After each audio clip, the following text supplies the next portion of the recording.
Hello नमस्कार दर्शकों, झनक सीरियल में आप सभी का स्वागत है। आज के एपिसोड में जहाँ पे हम देख रहे होते हैं कि झनक जो होती है वो काफ़ी इमोशनल हो जाती है और वो बोलती है कि हम तो सिर्फ अपना समझ के आप सबको बोल रहे थे। अरे हमारे बाबूजी नहीं, हम आपको तो बाबूजी के समान मानते, इसलिए हम चाहते थे कि आप अपना नशा छोड़ दें, बट आप लोग हमें पराया कर दिए। हाँ, मानते हैं कि हम शहर के नहीं हैं, हम गाँव के हैं, लेकिन जो बोलते सही मन से बोलते हैं। हमारा किसी को ठेस पहुँचाने का इरादा नहीं होता। मैं तो बस यही चाहती हूँ कि ये नशा छोड़ दे। नशा करेंगे तो सब लोग करेंगे, फिर इनकी सेहत पे असर पड़ेगा, फिर परिवार में तनाव बढ़ेगा। तब यहाँ पे अभिमन्यु बोलता है, अरे ठीक है, हम लोग तो सिर्फ मजाक कर रहे थे, तुम इतना सीरियस होकर क्यों होती जा रहे हो। तब यहाँ पे झनक बोलती है, बस मैं अपना परिवार समझ के ही बोल रही थी, हक जमा रही थी, नहीं तो मैं कभी ये सब नहीं करती। ये सब बातें आप लोग को पता है ना। तभी हम देखते हैं जेठू बोलते हैं, अरे बस बेटी बस मत रो। अगर तुमने अपना बाबा कहा है तो हमने भी तुम्हें अपनी बेटी माना है। हाँ, और एक बेटी अपने बाबा को नहीं रोकेगी ये सब करने से तो कौन रोकेगा, बताओ भला। ऐसे रोगी तो कैसे चलेगा। तुम्हारी तो चहकती मुस्कान चाहिए रहती है घर में, जिस तरह से पागलपंती करते हो। तुम इतनी डाकू खूंखार हो, आफत की पुड़िया हो, तो तुमसे हमें क्यों बैर होगा। हम तो बस तुम दिन भर चिढ़काती रहती हो, लोगों को इतना परेशान करते, इसलिए हम भी कर रहे थे। तभी झनक ज्योति एकदम इमोशनल होके अपने मालिक की गले लग जाती है। सब देख के सभी घर में एकदम से इमोशनल हो जाते हैं।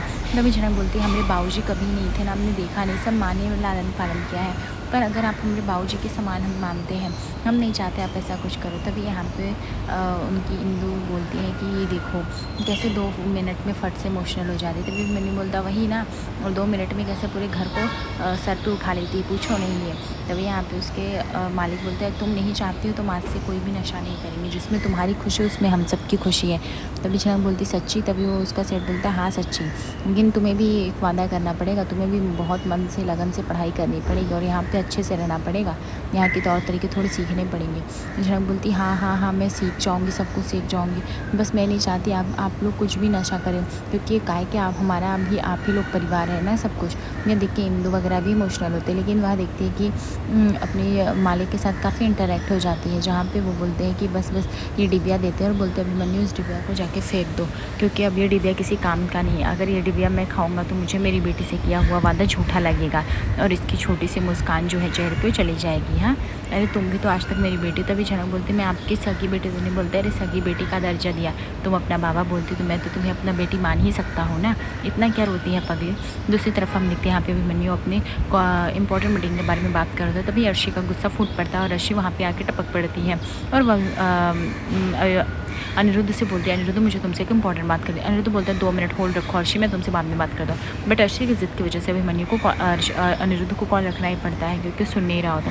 तभी अर्शी जो होती है उसको बताती है कि पहले तुम बताओ, तुम जिस गाँव में गए थे उस गाँव का नाम क्या। तभी अनिरुद्ध बोलता है मैं तो लाखों गाँव में जाता हूँ, फिर मैं तुम्हें किस गाँव का नाम बताऊँ।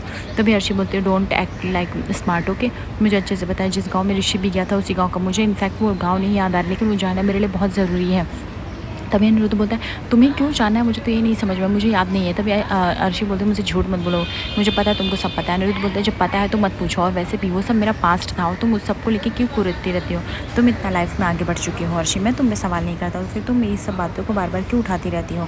अर्शी बोलती क्यों नहीं उठाओ, जैसे तुमने मेरी ज़िंदगी स्पॉइल कर दी, मैं नहीं चाहती हमारी बेटी की भी लाइफ स्पॉइल हो जाए। मुझे पता है तुम्हें उस गाँव का अच्छे से पता है, उस गाँव में तो तुम्हारा बहुत कुछ था ना, प्यार था, सब कुछ था, तो फिर तुम उस गाँव को छोड़ के जो आए थे। तभी अनिरुद्ध को याद आ जाता है, लेकिन वो अनिरुद्ध उस गाँव का जिक्र भी नहीं करना चाहते, क्योंकि उसकी पुरानी यादें ताज़ा हो जाएंगी।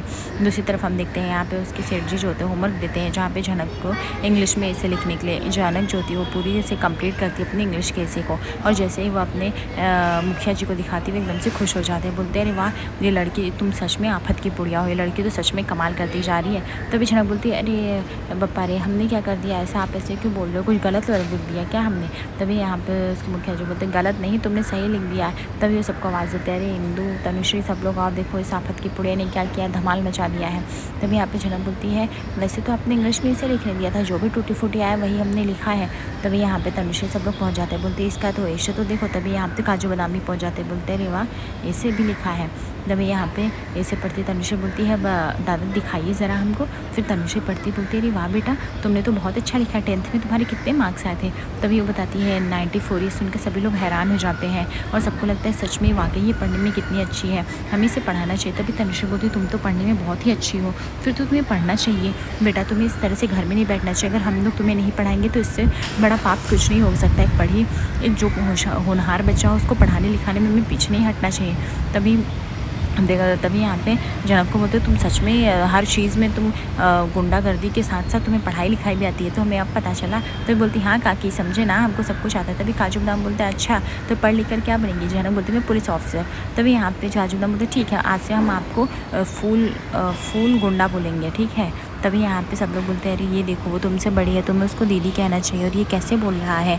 काजू बादाम क्या हमने तुमको यही। तभी बादाम बोलता है अच्छा ठीक है ठीक है ठीक है, हम इनको फूल गुंडा दीदी फूल ऐसे बोलेंगे। तभी लोग बोलते हैं इनकी शरारतें कम नहीं हो रही हैं। तभी जनक बोलते कोई बात नहीं काकी हमको चलेगा, हमको तो ये सबसे प्यार है, हमारा परिवार है ये लोग। दूसरी तरफ हम देखते हैं यहाँ पे मून ज्योति जिद करती है, बोलती मैंने आउटफिट जो जनरेट की है वो आपको बड़ों माँ को पहने हमारे आशीर्वाद की रस्म में। तभी यहाँ पे उसके बड़ों दादा जो होते हैं यानी बबलू जी वो नाराज़ हो जाते हैं, बोलते इसकी कोई ज़रूरत नहीं है मून बेटा, जो हमारे पुराने कपड़े रखे उसमें से हम कोई भी नॉर्मल खरीद लेंगे पहन लेंगे। तुम जिस कपड़ों की बात करिए वो काफ़ी आउटफिट डिज़ाइनर लोग बनाएंगे और वो बहुत ही महंगे हैं, मैं इतना महंगा नहीं पहन सकता हूँ, कपड़े ही तो हैं, तुम्हारी मेहनत की कमाई में से कैसे वेस्ट करो। दूसरी तरफ हम देखते हैं कि यहाँ पे मुखिया जी बहुत खुश होते हैं, बोलते हैं अब बस अब ये लड़की को हम पढ़ाएंगे लिखाएंगे, लेकिन बेटा तुम्हें पढ़ने लिए एक बार गाँव तो जाना ही पड़ेगा ना, तुम्हारे जो भी सारे बुक्स वगैरह हैं सब कुछ है वो सब लेके आना पड़ेगा। तभी ऋषि गुजर रहा था और ऋषि को बुला लेते हैं और बात करते हैं, यानी उसके जेठू की ऋषि ये लड़की तो पढ़ने में बहुत ही अच्छी बहुत ही होनहार है और ये तो पुलिस अफसर भी बनना चाहती है, हमने इसको पढ़ाना चाहिए। तभी ऋषि बोलता है कि तो हम लोग इसमें क्या कर सकते हैं, हमने इसकी रिस्पॉन्सिबिलिटी थोड़ी ली थी कि हम उसको पढ़ाएंगे, वो और ज़िद की थी उसने घर आने की, उसको पढ़ना था तो इसे ज़िद क्यों करती। जेठू मैंने कितनी बार बोला मैं इसको नहीं लाया हूँ, मैं क्यों पढ़ाने की रिस्पॉन्सिबिलिटी लूँ।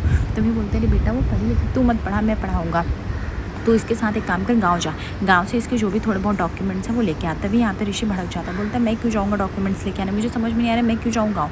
तभी अभी जोड़ बोलते हैं अरे बेटा उसका चाहिए ना 10th का रिजल्ट वगैरह, ताकि वो एडमिशन करा के अगर इधर पढ़ेगी तो सारे इसके सब कुछ चाहिए, नोटबुक वगैरह से लेके सारा सब कुछ चाहिए, इनका रिजल्ट इसका आधार कार्ड सब कुछ चाहिए जो कि इसने लाया नहीं है।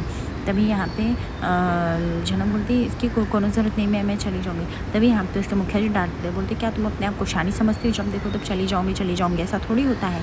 तभी ऋषि बोलता है और एक तो बात जेठू ये अपनी ज़िद से आई थी तो इसको समझ में आना चाहिए था, जब भी आ रही थी तो अपना सारा सामान क्यों नहीं लेके आया, और मैं इसके गाँव में नहीं जा सकता। तभी जेठू बोलते ठीक है फाइनल, अगर तू इसके गाँव में नहीं जा सकता तो मैं चला जाऊँगा। तो ये सुनकर ऋषि पूरी तरह से हैरान हो जाता है।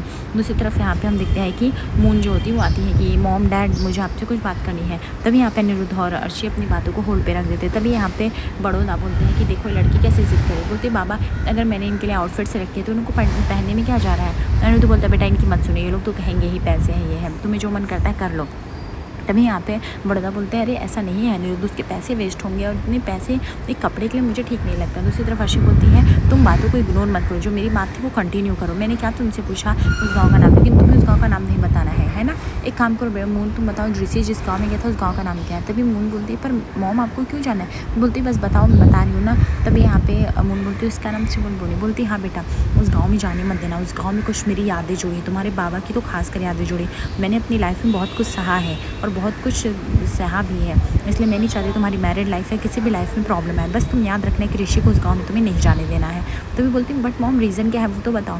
अर्शी बोलती है वो सब मैं तुम्हें बाद में बताऊँगी, फिलहाल के लिए तो मुझसे प्रॉमिस करो। दूसरी तरफ यहाँ पे ऋषि बोलता है आप लोग को जो करना है करिए, मुझे ज़रा भी इंटरेस्ट नहीं है। तभी सब लोग बोलते हैं कि अरे लेकिन तू भड़क क्यों जाता है ऋषि ज़रा से इस बात पे, इस लड़की को मैं कभी भी देखती हूँ तो उससे ढंग से प्यार से बात नहीं करता है, जब देख चिल्लाता रहता है। ऋषि बोलता है ये है ही ऐसी आफत की पुड़िया है, जब से आई है तब से घर में नया ड्रामा करती। तभी जेठू बोलते ठीक है तुम्हें नहीं लेके जाना उसको पढ़ाने मत लेके जाओ, मैं लेके जाऊँगा जहाँ तक हो सकेगा, मैं जाऊँगा इसके गाँव वालों को और इसको साथ लेके आऊँगा। तभी ऋषि बोलता है कि अरे आप कैसे जा सकते, गाँव काफ़ी दूर है इसका, आप नहीं जा पाएंगे, इसके गाँव वाले भी सही नहीं है। तभी यहाँ पे इसके बड़ों जेठू बोलते क्यों नहीं जा सकता, क्या मैं इतना भी शेयर नहीं किया हो कि जो मैं जा सकूँ।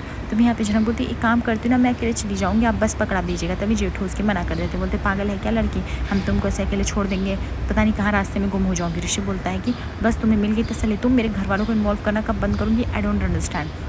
तभी यहाँ पे इंदू को गुस्सा आ जाता है। इंदू बोलती ऋषि क्या हमने तुम्हें यही तमीज़ सिखाई है, कैसे बात करनी चाहिए कैसे नहीं, हमने कितनी बार देखा तुम इस लड़की के साथ ढंग से पेश नहीं आते हो और जब देखो तब उसको हमेशा चिल्लाते रहते हो, ये क्या सही है। तभी ऋषि बोलता है क्यों चिल्लाता रहते हो, कभी इससे भी पूछ लीजिएगा, इतना गुस्सा जो मेरा अंदर भरा सिर्फ इसकी वजह से भरा है। तो फिर ऋषि जाने ही लगता है, फिर बोलता है जेठू डोंट वरी मैं इसको उसके गाँव ले जाऊँगा। तभी सब लोग खुश हो जाते हैं, बोलते देखा इन तनुश्री बोलती मैंने बोला था मेरा बेटा बाहर से नारियल जैसा है लेकिन अंदर से एकदम सॉफ्ट है, देखा वो मान गया, पहले चिड़चिड़ करता है गुस्सा करता है लेकिन फिर मान जाता है। तभी यहाँ पे इंदु बोलती, झनक एक बात बताओ, फूल तुमसे और ढंग से बात क्यों नहीं करते? क्या तुम दोनों के बीच कुछ हुआ था क्या? अगर कोई ऐसी बात है तो बताओ। आज रात के एपिसोड में देखेंगे जहाँ पे ऋषि जोता झनक से क्वेश्चन करता है कि तुम मेरे परिवार वालों को इन सब के खेल में लाना बंद करो। तुमने ही बताया ना अपनी पढ़ाई के लिए, मुझसे जो नाटक कर रही हो बंद करो, और प्लीज़ मुझे बताओ इस शादी से छुटकारा कैसे मिल सकता है? अपने गाँव जाना तो इस बार बात कर लेना, क्योंकि मुझे इस पंच में नहीं पड़ना। ये सुनकर झनक काफ़ी इमोशनल हो जाती है, क्योंकि ऋषि उसके साथ काफ़ी बदतमीजी और उससे गिरी हुई लड़की बोलता है। आगे एपिसोड में बने दर्शकों, लाइक और सब्सक्राइब करिए।